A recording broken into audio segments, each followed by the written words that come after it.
Living Christ, you are the treasure hidden in ordinary ground. As we hear your word, open our hearts to your kingdom among us. Amen. Our scripture comes from the Gospel according to Matthew, chapter 14, and you can find that on pages 12 and 13 of your Bibles in the pews. For the word of God is... Oh, wait a minute, I need to read on that. I need to read this first.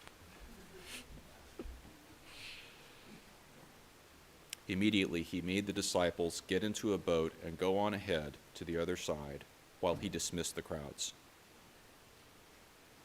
And after he had dismissed the crowds, he went up the mountain by himself to pray. When evening came, he was there alone, but by this time the boat, battered by the waves, was far from the land, for the wind was against them. And early in the morning he came walking toward them on the sea. But when the disciples saw him walking on the sea, they were terrified, saying, "It is a ghost." And they cried out in fear, but immediately Jesus spoke to them and said, "Take heart, it is I. Do not be afraid." Peter answered him, "Lord, if it is you, command me to come to you on the water." Jesus said, "Come." So Peter got out of the boat, started walking on the water, and came towards Jesus. But when he noticed the strong wind, he became frightened, and beginning to sink, he cried out, "Lord, save me." Jesus immediately reached out his hand and caught him, saying to him, "You of little faith, why did you doubt?" When they got into the boat, the wind ceased, and those in the boat worshipped him, saying, "Truly, you are the Son of God." For the word of God is Scripture. For the word of God among us, and for the word of God within us, we give thanks to God. Would the young disciples please come forward? The young at heart.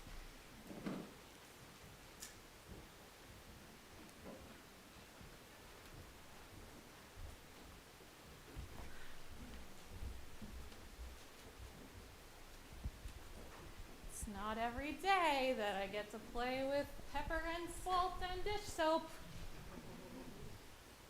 I'm going to bring this and the liturgical dish towel down to the floor. Hi, good morning.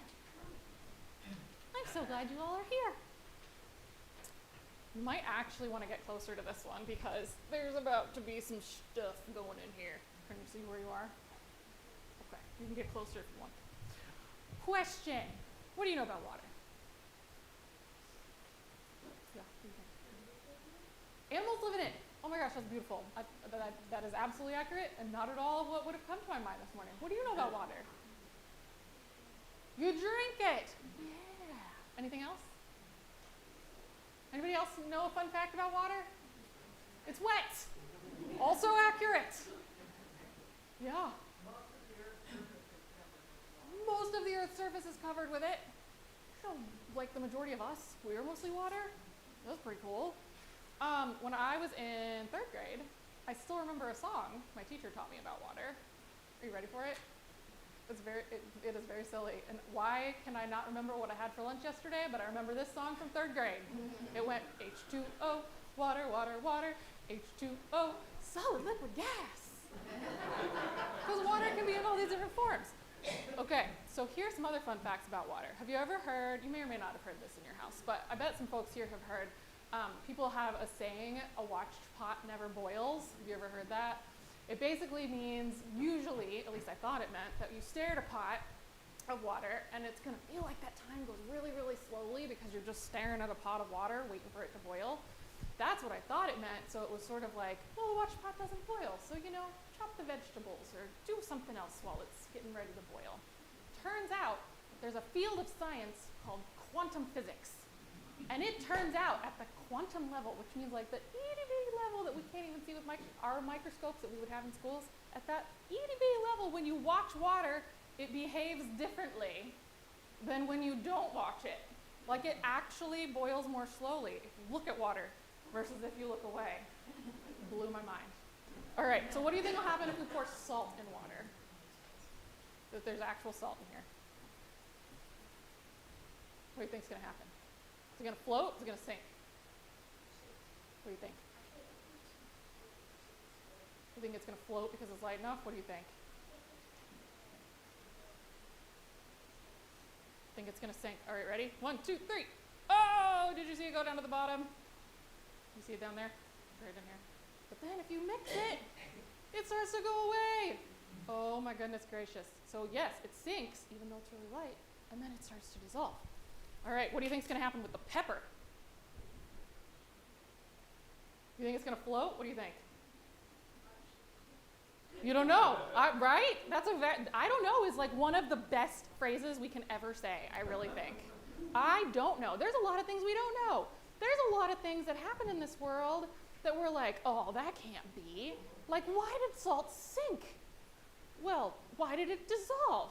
Now, there are some folks in here who have majored in chemistry who can tell you all about how the molecules in salt make friends with the molecules in water, and they become very close friends. But the pepper, it floats. They're about the same size. The pepper floats because of something called surface tension. Basically, is like there's like a little bit of tension on the water. Tension is like a pull something gets nice and tight, so something really light can float on top. But what happens with a little bit of Dawn dish soap? This is perhaps one of the most fun things I think ever. Ooh, bubbles! Didn't expect that, Joy. Ready? It didn't work because there's salt in the water. Okay, if I hadn't poured salt in the water, it goes, whoosh, it only did it a little bit, but it kind of goes to the sides. So there are things that happen that we don't think should happen. Why does pepper float, but salt sinks? Why does dish soap repel and make pepper get a little bit further apart? There are things that happen in this world that we look at them with our eyes and we're like, that can't be. That can't be. But that's still how things happen. God has made this world so amazing and complicated that literally you can watch a pot of water and it will be slower to boil than if you don't look at it. That to me is a miracle. There are all kinds of miracles that happen day in and day out. I woke up today breathing and I did not have to say to my lungs, hey, could you breathe? There was clean water coming out of my tap. That feels like a miracle. There were a lot of people that put work into that, right? But it still feels like a miracle to me. Miracles are basically things that surprise us, that make us go, huh, how did that happen? And I think there are lots of miracles that are ordinary and everyday that God has just put into creation, like some of the fun things about water. But there's also miracles that we hear in Scripture that we don't have answers to. So this morning, Peter saw Jesus walking on the water because Jesus hung out on the shore longer and the disciples were ready to go, so they got into their boat. A storm rises up and Jesus comes walking out on the water. And Peter sees him in the distance and thinks, that's got to be a ghost. So to test, he's like, hey, Jesus, if that's really you, tell me to walk on the water too. And Jesus says, walk on the water. But he knows what happens to salt when you put it in the water. That sinks. But for just a minute, he's brave enough to get out of the boat and put his feet on the water for the very first time. And for just a minute, he starts to walk on the water too. And then he thinks about it a little too much. Maybe he doubts. Maybe he's not really sure if it's Jesus or not. And he starts to sink. So he starts out like the pepper, and then he ends up like the salt. But another miracle that happens is Jesus reaches out his hand and keeps him from going in under water all the way. So I hope that as you go throughout this week today, that you'll look for two things. Number one is, what do you notice about this world that seems like a miracle that most of the grown-ups miss? Like, there's a lot of things grown-ups don't pay attention to. And you all, as kids, have sort of a superpower of looking out at the world, like you're seeing it in a way that grown-ups don't always have the ability to see it. You've got a superpower like that. So what is it that adults are missing that's really absurdly cool about this world? And the second one is, I wonder what you think, as you think about this week, about miracles. What is a miracle to you? Is it Jesus walking on the water? Is it that Jesus is with us when we're sad? Like, what's a miracle? What's something that makes you go, whoa, I didn't see that coming? So let's think about miracles as we go into Lent. And then after worship, I will get an unsalted bowl of water and I will show you how cool the pepper part really is when I haven't put salt in first. Let's get our praying hands together, like this, or like this, or like this, and let's talk to God. Dear God, thank you for miracles. Thank you for miracles. Ordinary, everyday, and special and spectacular. Help us to see the world, as you created it. Amazing. Amen.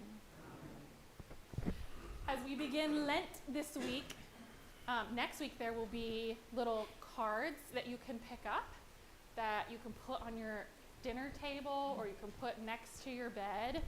And each day of Lent, you can flip through them with your families and you can read something else that is an invitation for you to really think about the world and notice the world differently. And we don't have Godly Play today, so you're welcome to pick up a bag of stuff from the carts or grab a pew pet and keep worshiping in Big Church.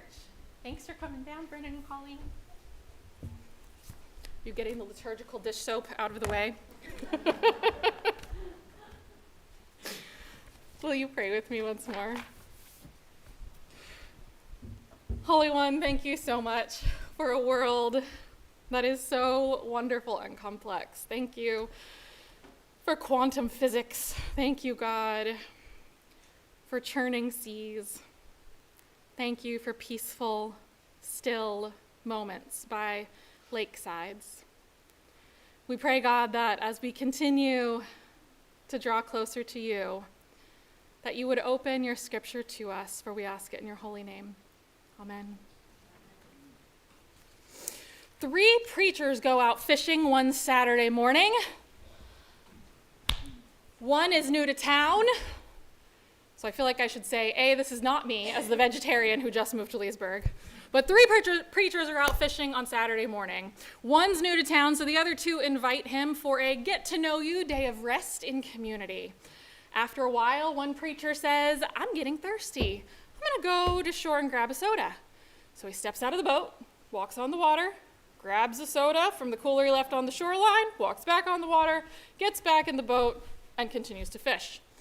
The second preacher says, it looks really good. I wish I'd thought to ask you to bring me one. I'm going to do the same. And she repeats the very same walking on the water routine. The new preacher watching this thinks, they can walk on water? Maybe I can too. So he sets down his pole, he steps boldly into the lake, and immediately sinks up to his waist. Shock covers his face as his new friends giggle. One turns to the other and says, do you think we should have told him where the rocks are? Peter wasn't quite ready on his own to jump ship. Peter needed Jesus himself to command him to step out on faith. And Jesus did. Yet even Peter, standing there looking at Jesus himself, found himself still faltering and sinking. It's okay if we don't believe fully all the time. Jesus grabs Peter by the hand and says, you of little faith, why did you doubt? We human beings are so often filled with doubts and fears, but our God is a God who doesn't just walk on water through storms. Our God is a God who invites us to step out on faith sometimes too. And our God is a God who reaches out a hand with comfort and accompaniment when our hope-filled steps toward trust sometimes falter a bit when getting our feet wet. As we've been reading through Rachel Held Evans' book, Inspired, this is our final week exploring pages that invite us to wrestle with Scripture, to notice what these stories are asking of us through different genres of Scripture, and to consider this week how gospel stories, church stories, and our own stories intertwine in daily life. Author Flannery O'Connor once wrote, a story is a way to say something that can't be said any other way. And it takes every word in the story to say what the meaning is. You tell a story because a statement would be inadequate. When anybody asks what a story is about, the only proper thing to do is to tell them to read the story. Rachel Held Evans says, so when someone asks, what is the gospel? The best response is, let me tell you a story. You might begin with Abraham, Isaiah, or Luke. You might start with the Samaritan woman at the well. You might start with a story about your grandmother, or a rural church camp, or a dining room table. At some point, you will get to Jesus, and Jesus will change everything. All told, Held Evans writes, the New Testament provides 27 first and second century documents testifying to what Jesus said and did, and to the impact he made on doctors and fishermen, peasants and religious leaders, Jews, Samaritans, Africans, Greeks, and Romans who encounter him. God did not see fit to print the gospel on a coin, so why should we? When Jesus was asked questions about God, he often replied with parables, stories. Parabolo, the Greek word for parable, literally means to cast alongside, to throw alongside. When answering a question of depth, Jesus so often chooses to throw a story alongside the question. In much the same way, we see miracle stories unfold. Who is Jesus? Let me tell you a story. In the simplest of terms, we might think of miracles not just as extraordinary events. A miracle isn't only a healing or walking on water. A miracle is what happens in Scripture when Jesus asks someone with chronic illness, "What do you want me to do for you?" A miracle is what happens when the woman hemorrhaging for years, isolated from community, drained of financial resources, she reaches out believing that even the touch of his cloak might bring healing. And then Jesus invites her to share her story publicly, making space for her and for her voice. The miracle isn't only that she is physically healed, it is also that she is seen and heard. The miracle in our story today is not just that Jesus walks on water. It's that seeing Jesus walk on water gives Peter the momentary courage to believe that maybe he could try it too. The miracle is that he steps out of the boat at all. The miracle is that Jesus is there to catch him when he falters. The miracle is that God is with us when we feel like we can float above the churning seas of life, and perhaps even more miraculous is that God draws closer to us when we realize we cannot do it on our own after all. The miracle is not just an event. The miracle is itself an invitation to draw closer to God. So if miracles are meant to bring us closer to God, then what if the purpose of the story is us coming to know God through it too? In a little church in Loudoun County a few years ago, the congregation was exploring how the way that we hear and receive Scripture can shift depending on whose voice we hear it through. Where we hear Scripture can shape how we hear it. Who speaks it can shape how we receive it too. This always comes to life for me when I remember many years ago a colleague who preached Christmas Eve when she was 9 months pregnant and began by saying, "Mary was so tired." "The Lord is my shepherd" will sound very different when you hear it standing in a snowy field in rural Ohio trying to help a farmer round up sheep after a snowstorm. Ask me how I know. But that's a story for another day. On this particular Sunday morning in this Loudoun County church, the plan was for a man in his early 20s to read Psalm 23, and then for an elder in his 90s to read it immediately afterward. How might their hearing of these beloved, familiar words shift as these words came from saints experiencing two very different stages of life? So the young man stood and he read with a strong voice, well-rehearsed cadence, clear inflection, steady poise, but his back didn't hurt. He spoke with assurance. And when he finished, the congregation clapped. A fine reading, full of feeling. Then the older man made his way slowly to the pulpit with noticeable effort. Breathing was clearly harder for this particular man. His voice was very soft. Reading took work. And isn't it so pesky how our eyes age, making words somehow shrink on the page? Such an insult to lifelong readers. So he missed a word here and there. Nerves were evident as he spoke publicly for the first time in a long while. He made it through his reading with fumbling. When he finished, no one clapped like they had for the young man. People seemed a little uncomfortable, shifting in their seats, noticing the stark contrast between the two readings. Isn't it also interesting how often we praise when the same words come from louder voices? But then, in that shifting, uncomfortable silence, the young man, the first reader, stood from his seat and simply said, "I knew the psalm. He knows the shepherd." I knew the psalm. He knows the shepherd. Friends, it's not just about the psalm. It's about knowing the story. And it's about letting the story shape us so that we come to know God more closely. Held Evans writes, "The miracles of Jesus are not magic tricks designed to awe prospective converts, nor are they tests meant to sort true believers from doubters. They are instruction. They are challenges. They show us what to do and how to hope."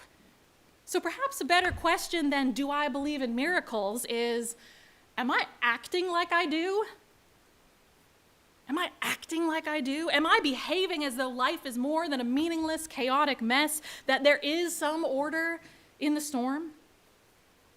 Sometimes the order in the storm is simply noticing that Jesus is right here with us. And sometimes the invitation is to pray and to live like miracles are still possible, to trust that maybe it is not up to us to decide what God can do. Peter saw Jesus walking on the water, and he did something so delightfully foolish and incredibly faithful. How often those things intersect. He got out of a perfectly good boat in the middle of a storm. He didn't wait until he was certain. He didn't wait until the wind died down. He didn't wait until he knew beyond a shadow of a doubt he would not sink. He stepped out. And yes, he sank. And yes, Jesus reached for him. But maybe faith is about trusting that even when we sink, Christ is already reaching out a hand.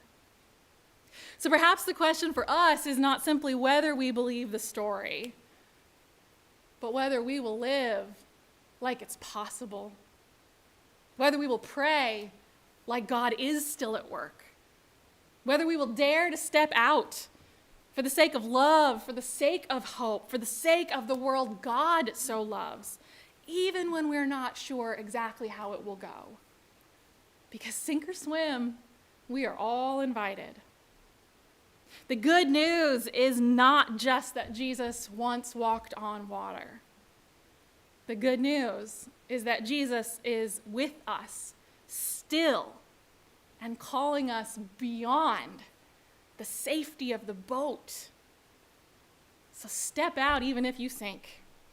Trust that it may not be up to us to decide what God can do. To God be the glory now and forevermore. Amen.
In these parables, the kingdom of heaven is worth everything, not because God demands everything, but because joy rearranges our priorities.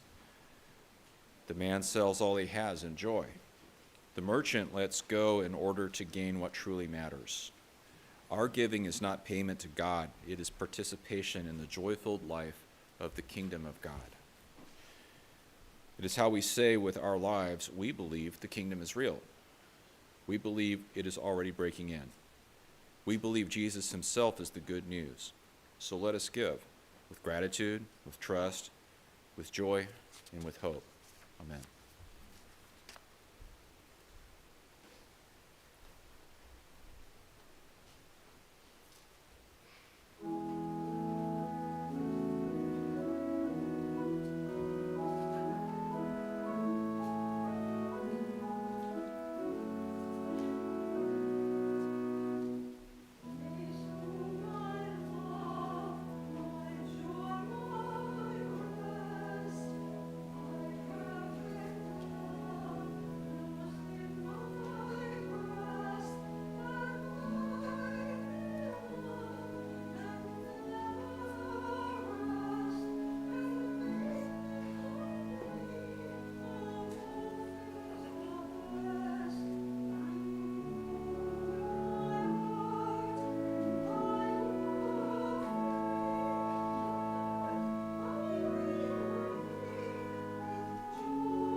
Holy God, may your kingdom take root among us, not someday, but here and now, through Christ, who is our joy and our life. Amen. Please be seated.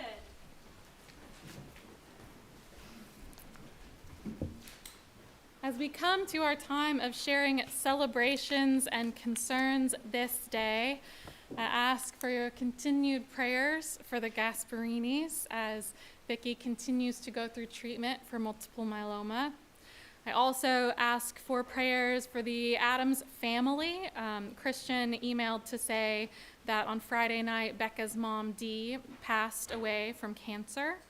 I ask that we would keep the whole family in our prayers during these tender days of mourning and remembrance. We also have a prayer for Joan. John, where are you? Oh, there you are, right in front of me.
For those worshiping with us remotely or those who could not hear from above, Joan fell and broke part of her femur this week. And she is recovering from surgery at the hospital. They are anticipating she will be released sometime this coming week. I love your terminology saying that when she was released into the ICU, because that is how Joan would enter an ICU. It is truly a miracle indeed of beautiful modern medicine and surrounding care that she was able to walk this week and that they anticipate release this coming week. Well, our prayers are for her, with her, and with you and her whole care team. How else are we praying for and with one another and for this world? My mother, Penny Vance, had a stroke a couple weeks ago, and we're in the process of moving her into assisted living, which is going to be difficult for her transition, so I was preparing for that. Your mother, Faye, had a stroke a few weeks ago, and you are now in process of moving into assisted living, which is a process. Yes, prayers abound indeed.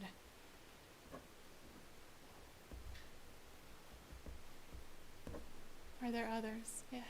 Our next door neighbor, it's Rick and Lisa Carpenter, and Lisa is in the final days of succumbing to cancer, and so we've been over visiting them, and as Rick said, she's fading slowly, so we just need to hold her. Fortunately, they have a very powerful faith community through their Mormon church, and so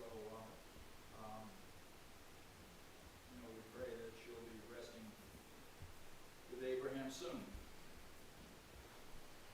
Prayers for Rick and Lisa Carpenter as Lisa experiences her final earthly days, and prayers for you and for Rick and all who are loving her through these last days and hours.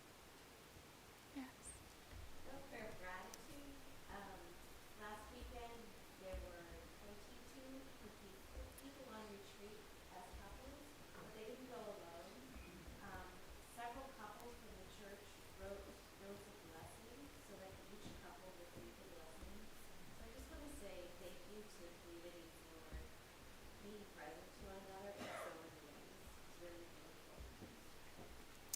prayer of gratitude that last weekend, 24,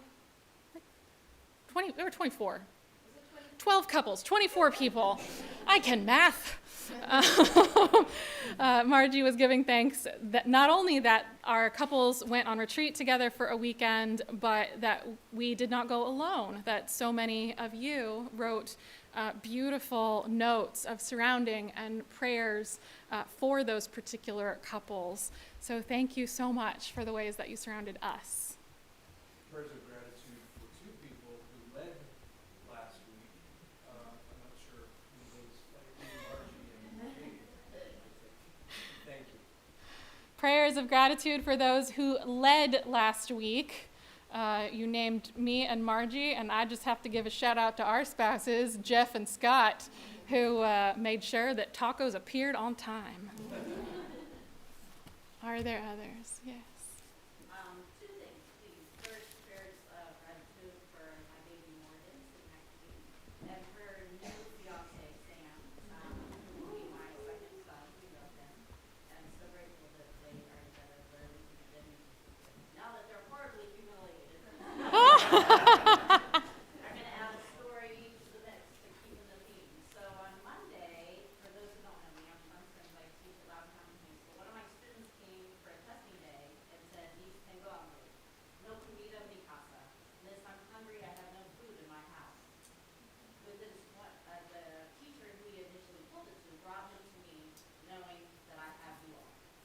Within 24 hours, this church, deacons, friends, the public came together, and my Mini Cooper was packed to the gills with food once again for this family. The parents of whom cannot work right now because their baby is in the hospital with Down syndrome. So the teenager is earning the money for rent and utilities and does not have anything left over for food. But he was so cute in class. On Thursday, he was pulling snacks out of his backpack.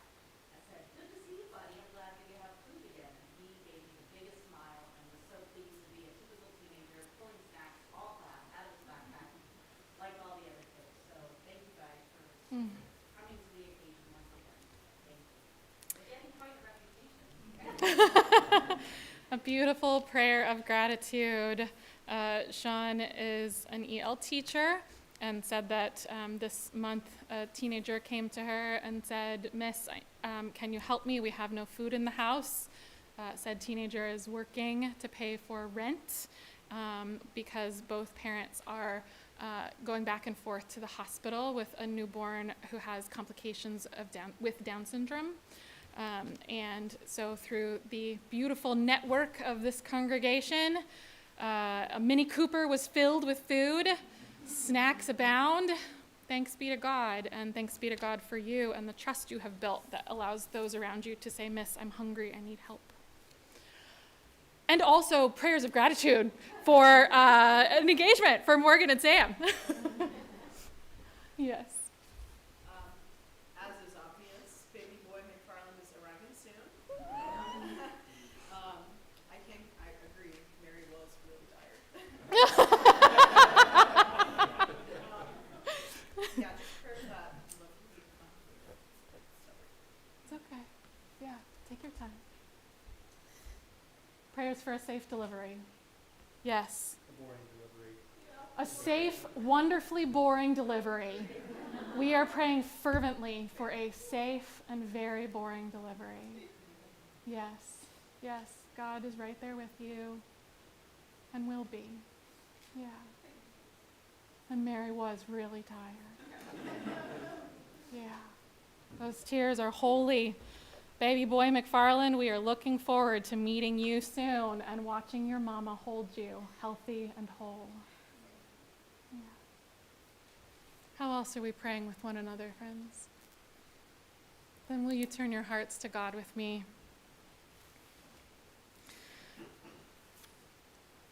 Holy One, we live in a world that so often seems to run out of joy. We live in a world that sometimes feels like a rotating blur of heartache, and our hearts carry fear and grief, anxiety and loss. You know, God, the fears on our hearts. You know, God, where there are empty pantries, where hesitation fills us for recovery seasons that we have to go through. We thank you, God, for being the one who is in every OR, including those before us. We thank you for being the God who helps Joan to walk again. We thank you for being the God who is there with us in our days of transition home to you. We thank you, God, for being the God who lives in our assisted living rooms because you live within us too.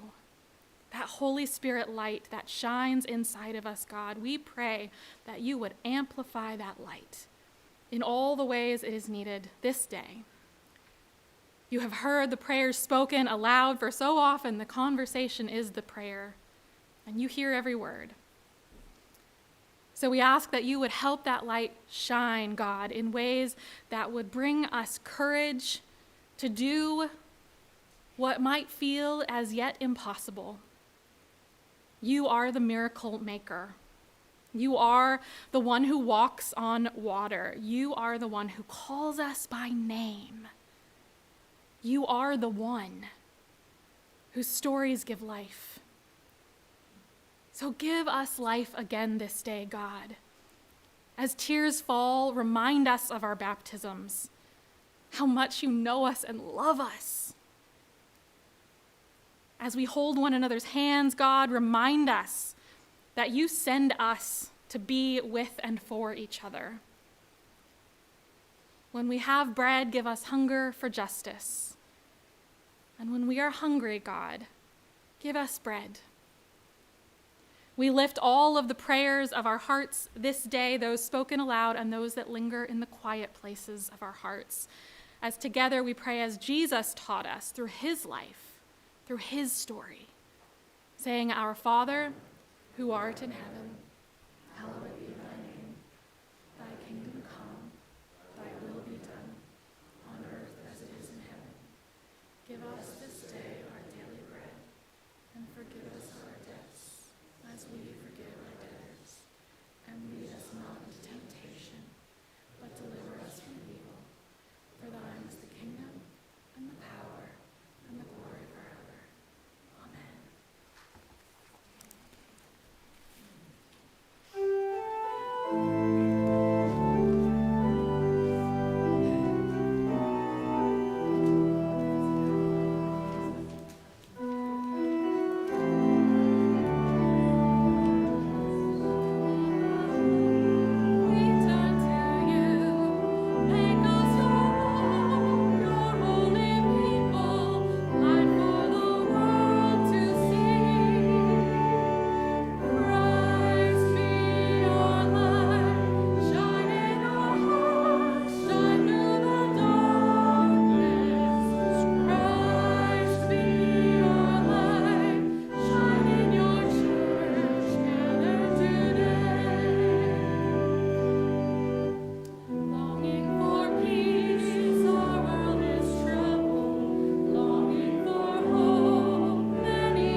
Friends, you have sung your benediction for the week. Many the gifts, many the people, many the hearts that yearn to belong. Let us be servants to one another, making God's kingdom come. Christ is our light, yes, and that light shines in you and around you and through you, and thanks be to God, even in spite of you. So go into this world letting that light shine in the name of Christ our Lord. Amen.